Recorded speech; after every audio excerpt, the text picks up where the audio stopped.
Olá, meu aluno, minha aluna. Nesta aula nós veremos o infinito. Essencialmente, eu vou trazer o genial trabalho do Cantor. Ele inventou vários exemplos que são fantásticos. Inclusive, depois escreve ali nos comentários qual é o exemplo que deixou você mais impressionado. Vários dos exemplos que eu vou trazer aqui desafiam a nossa capacidade de compreensão. Eu começo com uma ideia bem simples. Por que é que eu tenho a mesma quantidade de dedos aqui e aqui?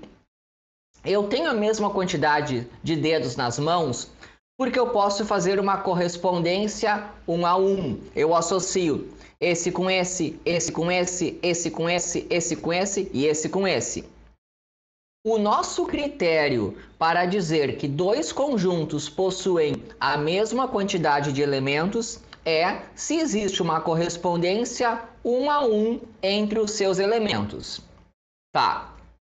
A partir daí, vamos a uma primeira definição. O que é um conjunto finito? Nós dizemos que um conjunto é finito. Deixa eu dar um exemplo aqui antes. Eu vou pegar o I5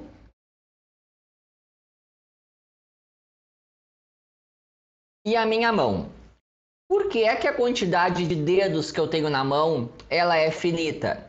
É porque existe uma correspondência 1 a 1 entre o conjunto dos números 1, 2, 3, 4, 5 e o conjunto formado pelos meus dedos. Eu associo este dedo com o 1, este com o 2, este com o 3, este com o 4 e este com o 5.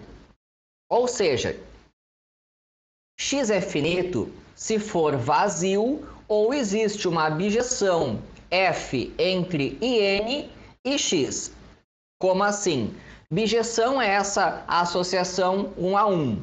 E o IN é o conjunto formado por todos os naturais menores do que ou iguais a n.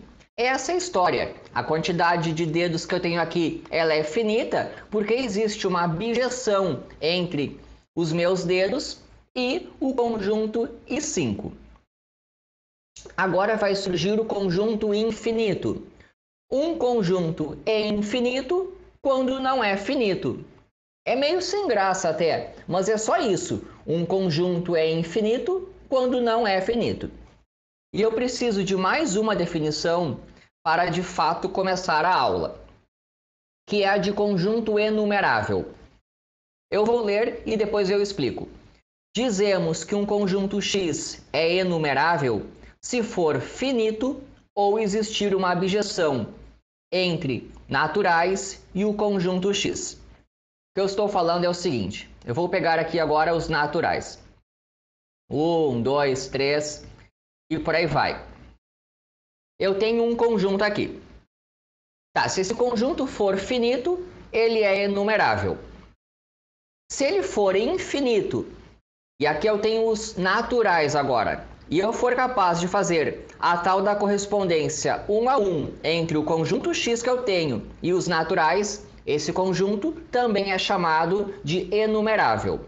Ele é infinito enumerável nessa situação. Tá, temos as ferramentas.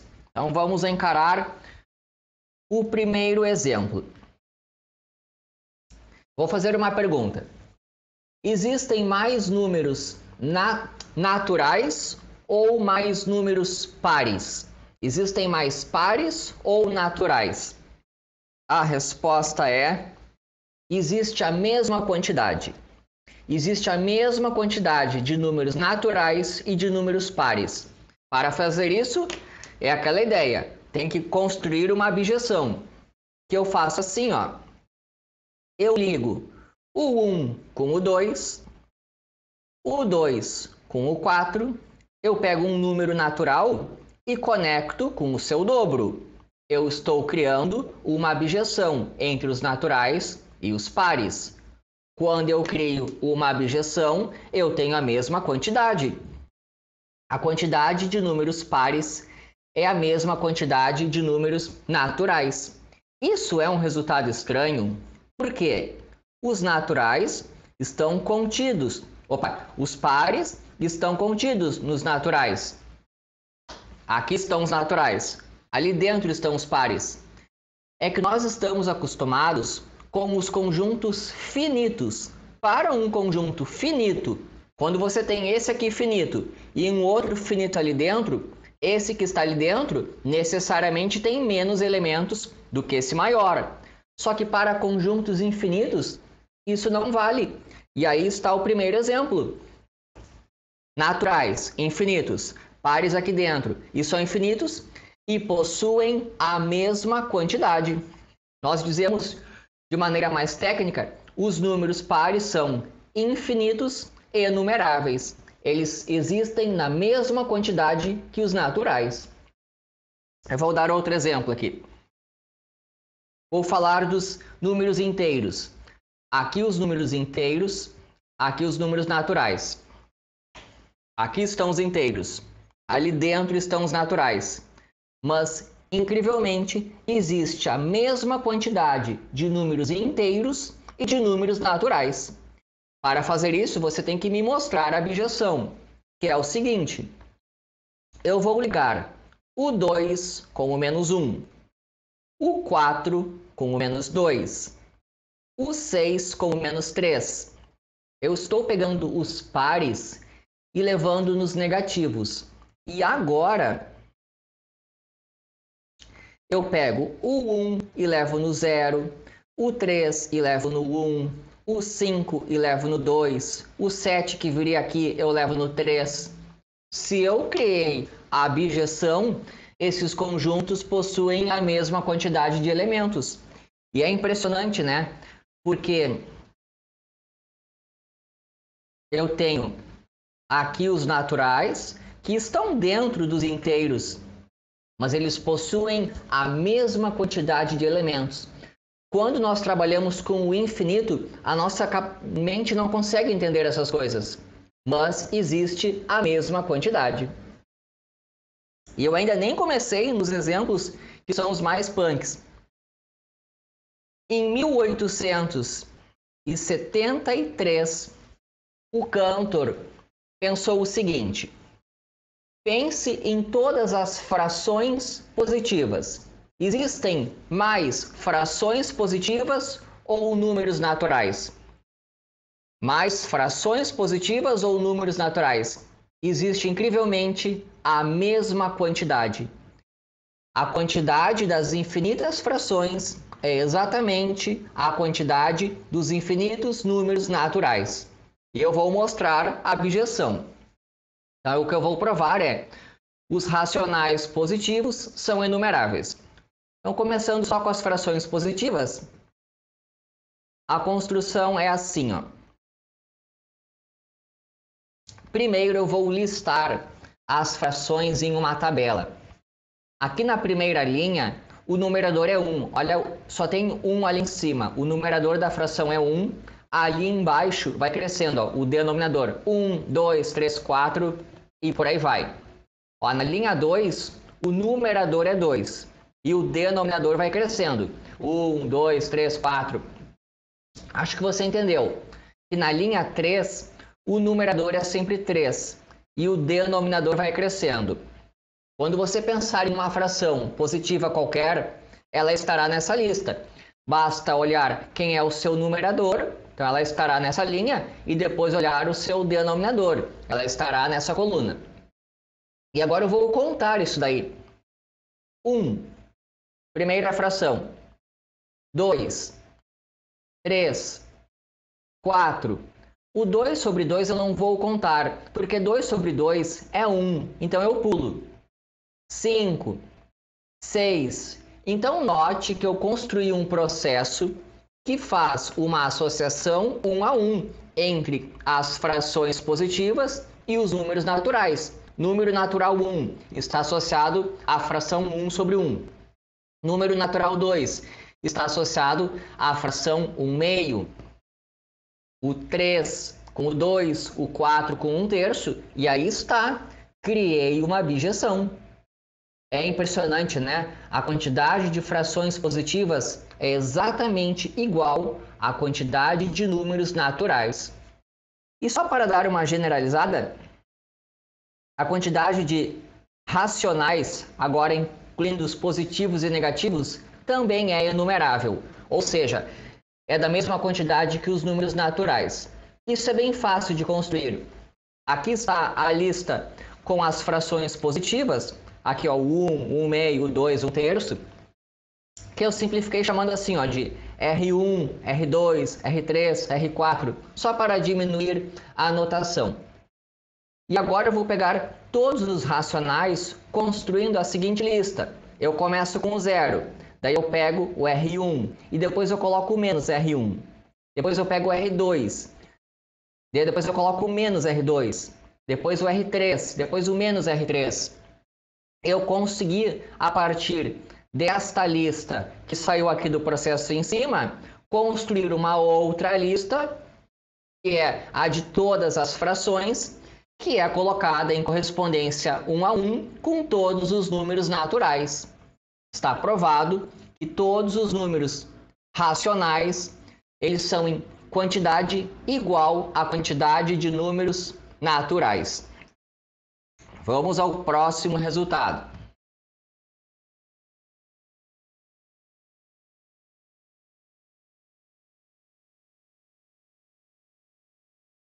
No mesmo ano de 1873, mas publicado um ano depois, o Cantor trabalhou com os números reais.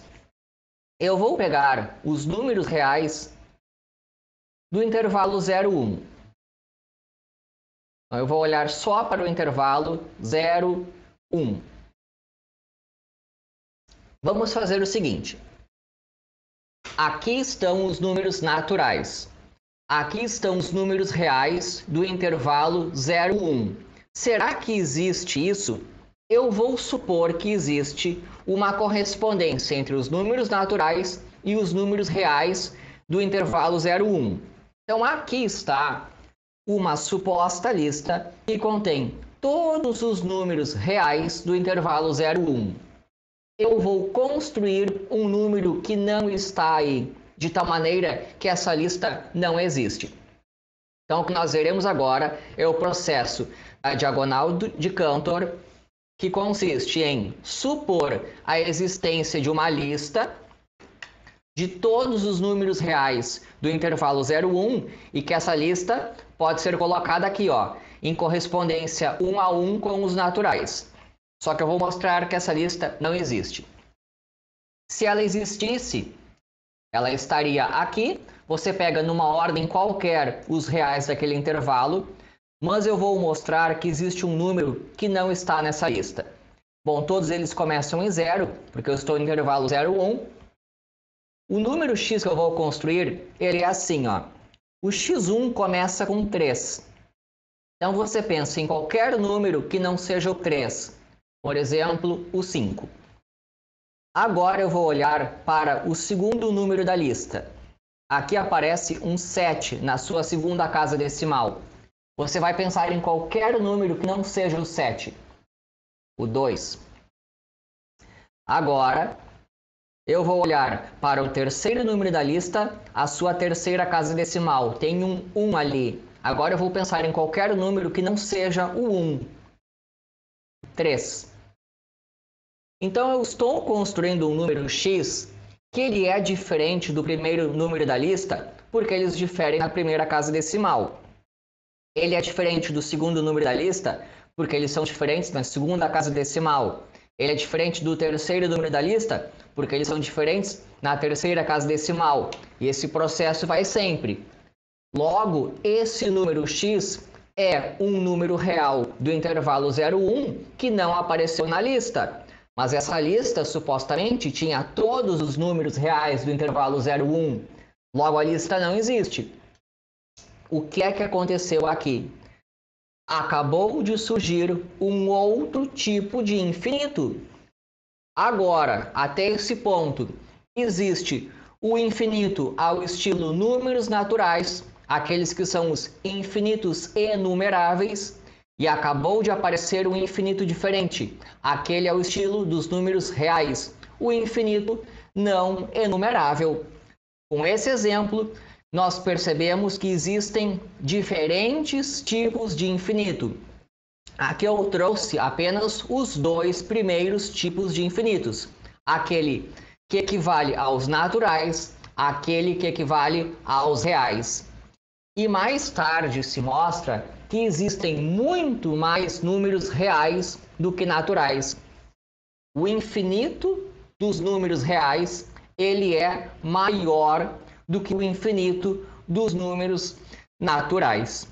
É um resultado que quando você vê a primeira vez, como assim? Sim, existem diferentes tipos de infinito e alguns são maiores do que outros.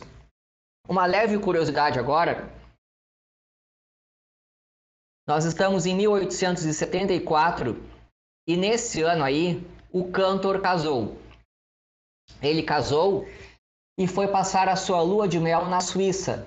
Neste lindo lugar aqui, ó, que é uma região com uns lagos, é um dos lugares mais bonitos da Europa. Isso foi num feriado. Então o Cantor passou a sua lua de mel num feriado nessa região aqui. O Dedekind foi também um grande matemático. Ele foi, por exemplo, aluno do Gauss. O Dedekind é o cara que entendeu bem como são os números irracionais. O Dedekind estava passando o feriado também nessa mesma região. Então, qual é a situação? Dedekind, um grande matemático. Cantor e a sua esposa em lua de mel. O Cantor viu que tinha um grande matemático e, essencialmente, passou a sua lua de mel conversando sobre o infinito com o Dedekind. A lua de mel do Cantor basicamente foi discutindo isso que acabamos de ver.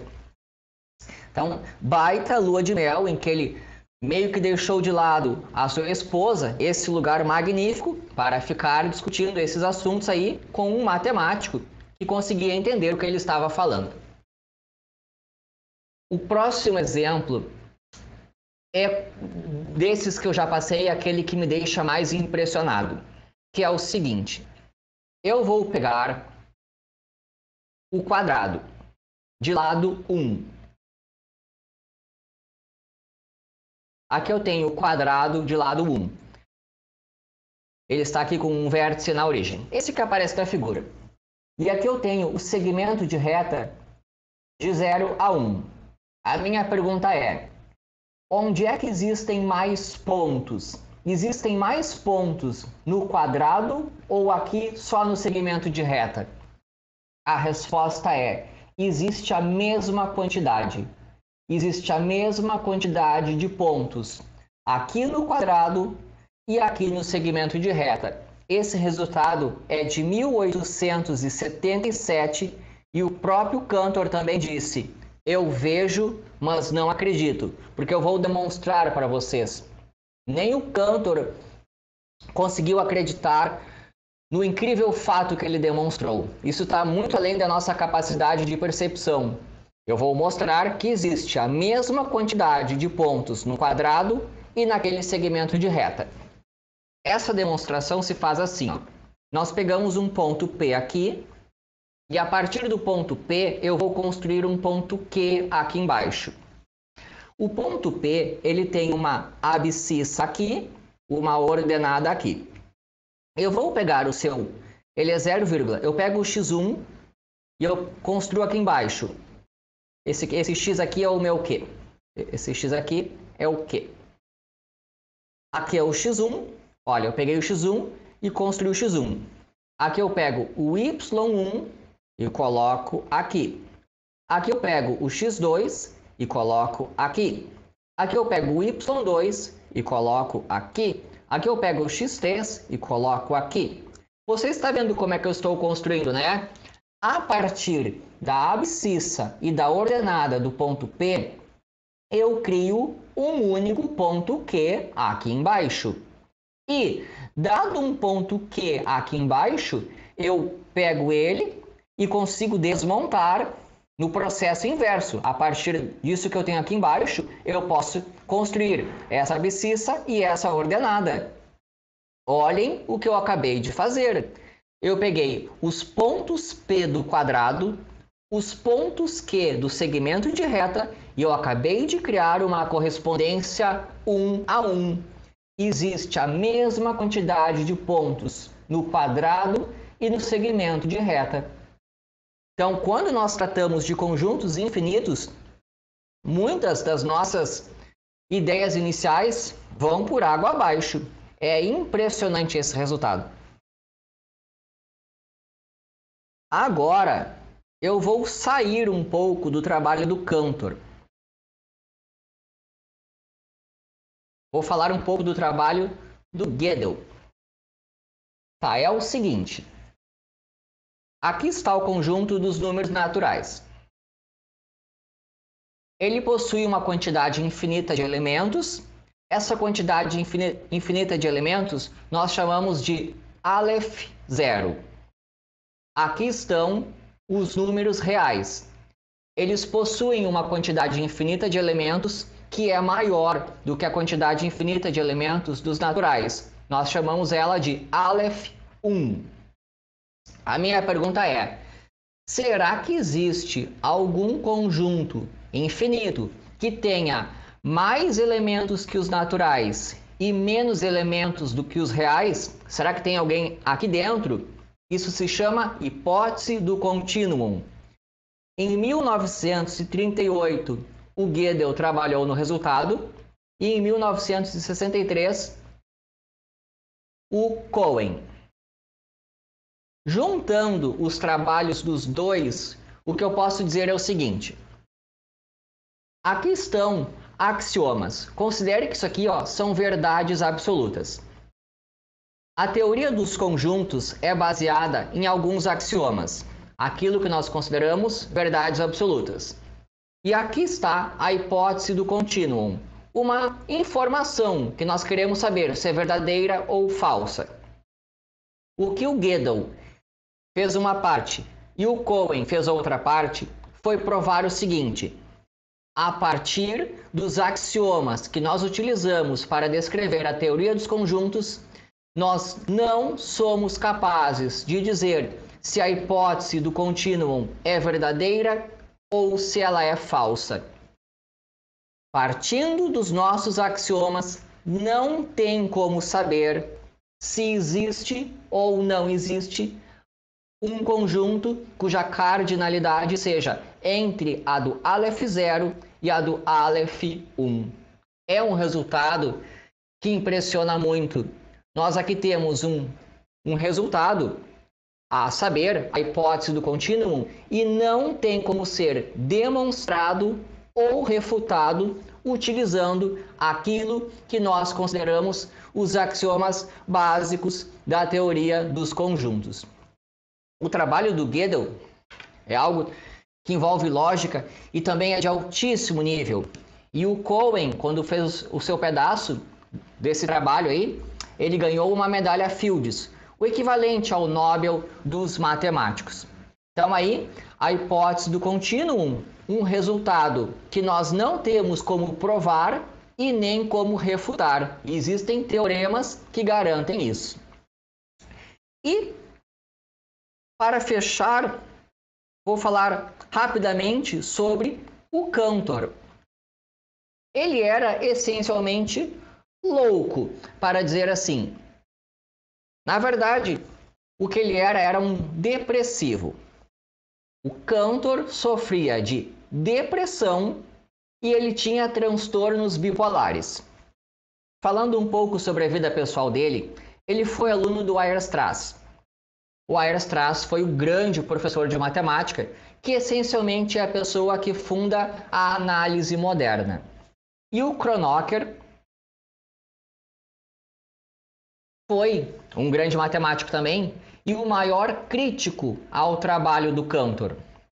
Então, o Kronecker não conseguia entender essas ideias do infinito do Cantor e criticou bastante. E essas críticas ajudaram aí a piorar a situação mental do Cantor. o Aestras e o Kronecker, inclusive tiveram brigas aí pelo fato de que o Kronecker ficava rejeitando de maneira excessiva o trabalho de Cantor. Eu já disse que o Cantor era depressivo e tinha transtornos bipolares, mas ele tinha um pouquinho de loucura também, porque ele passou muitos e muitos anos tentando provar uma teoria dele, a de que as obras de Shakespeare foram todas escritas pelo Francis Bacon. Quando você encontrava o Cantor, ele iria falar com você ou sobre essas coisas de infinito, em que basicamente ninguém entendia direito, ou sobre a sua maluca teoria de que Shakespeare não escreveu obra alguma. E eu anotei aqui os anos em que o Cantor ficou num hospício. Os seus surtos começaram em 1884, ele foi internado, depois em 1902, em 1904, 1911, 1918. Então, note como foi frequente a ida do Cantor ao hospício. E quando ele faleceu foi bem triste. O Cantor foi um gênio. Todas essas ideias que nós vimos, elas estão todas verdadeiras, estão todas certas. Só que quando ele morreu sem ser reconhecido. Ele estava no hospício em 1918, nós estamos aí na Primeira Guerra Mundial. E lá na Alemanha, onde ele estava, a comida era difícil de ser encontrada. O Cantor morreu com fome, sem ser reconhecido e num hospício. Foi assim que morreu esse grande gênio. Espero que tenham gostado. Se inscreva no canal. E é isso daí.